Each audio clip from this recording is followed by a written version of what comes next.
ओम नमः शिवाय। दोस्तों, भगवान महादेव कहते हैं कि इस दुनिया में ऐसा कोई भी चीज असंभव नहीं है जो मनुष्य नहीं कर सकता। वह हर चीज उनके लिए मुमकिन है यदि वह उस चीज को हासिल करने के लिए ठान ले तो। आइए किस तरह से हम अपने जीवन में कठिन कार्यों को आसानी से हल कर सकते हैं, इसे ध्यान से सुनिएगा, वरना आप कठिनाइयों से हमेशा जूझते रहेंगे। एक महिला थी जिनका नाम रिया था। रिया एक सामान्य महिला थी जो एक छोटे से गांव में रहती थी। वह सपनों का पीछा करने की इच्छा रखती थी, लेकिन उसके पास सामरिक समुदाय एवं समाधानों की कमी होने के कारण उसको पूरा करने के लिए उन्हें अनेक चुनौतियों का सामना करना पड़ती थी।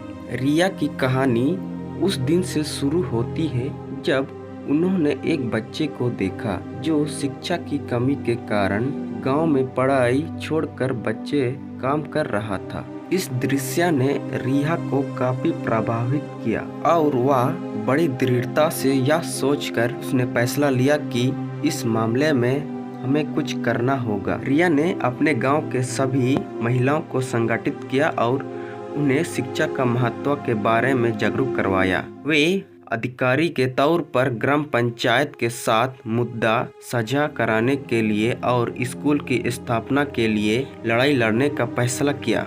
यह असंभव लगने वाला काम था क्योंकि स्थानीय सरकारी संरचना में विद्यालयों की कमी थी और संभावना थी कि सरकार उनके योजना का समर्थन नहीं करेंगे। लेकिन रिया और उनकी साथी महिलाओं ने हार नहीं मानी और जबरन तौर पर आगे बढ़कर विद्यालय की स्थापना के लिए जमीन को खोदने और इमारत बनाने का निर्णय लिया। उन्होंने नगर पालिका और अन्य संगठनों से सहायता मांगी और अपने सामाजिक और मानसिक संघर्ष से इस मिशन को संभव बनाने का प्रयास किया। रिया और उन महिलाओं ने स्कूल को बनवाने के लिए किन किन परिस्थितियों को ध्यान में रखकर आगे काम किया, आइए इसे जानें। पहला, संकल्प और समर्पण। यह कहानी हमें संकल्प और समर्पण की महत्वपूर्णता को सिखाती है। रिया और उनकी साथी महिलाएं अपने सपने को पूरा करने के लिए संकल्पित और समर्पित थी। वे अपने उद्देश्य के लिए खुद को समर्पित करके कठिनाइयों का सामना करते रहे। दूसरा है समर्पण और सहयोग। इस कहानी से हमें समर्पण और सहयोग की महत्वपूर्णता को सिखाती है। रिया ने अपने गांव की महिलाओं को एकजुट किया और साथ में मिलकर असंभव को संभव बनाने के लिए संघर्ष किया। उन्होंने सामाजिक संगठनों और सरकारी अधिकारियों से सहयोग मांगा और उनकी सहायता से अपने उद्देश्यों को पूरा करवाने का प्रयत्न किया। तीसरा है बदलाव की शक्ति।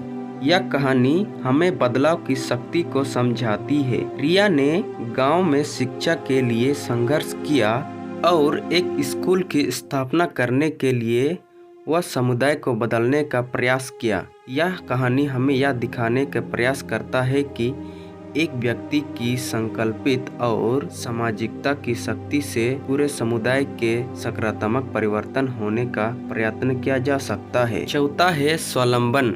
रिया ने स्वावलंबन की महत्वता को समझा और वह अपने सपनों को पूरा करने के लिए अपनी स्थिति के बावजूद निर्णय स्वतंत्रता से लिया और अपने प्रयासों के माध्यम से असंभव को संभव बनाया। यह हमें याद दिलाती है कि हमारी संघर्ष क्षमता और सामर्थ्य हमें अपने लक्ष्य तक पहुंचने में मदद कर सकती है। इन सभी बातों को ध्यान में रखते हुए रिया और उनकी साथी महिलाओं ने एक स्कूल की इमारत खड़ी की और उस स्कूल को शुरू भी करवा दिया। यह कर्मयोगी महिलाएं ने केवल अपने गांव में एक शिक्षा स्थान स्थापित करने में सफल रही, बल्कि अब उनके गांव के बच्चे भी शिक्षा के अवसर का लाभ उठा रहे हैं। यह कहानी हमें सिखाती है कि जब हम एक समर्पित उद्देश्य के साथ दृढ़ता से काम करते हैं तो हम असंभव को भी संभव बना सकते हैं।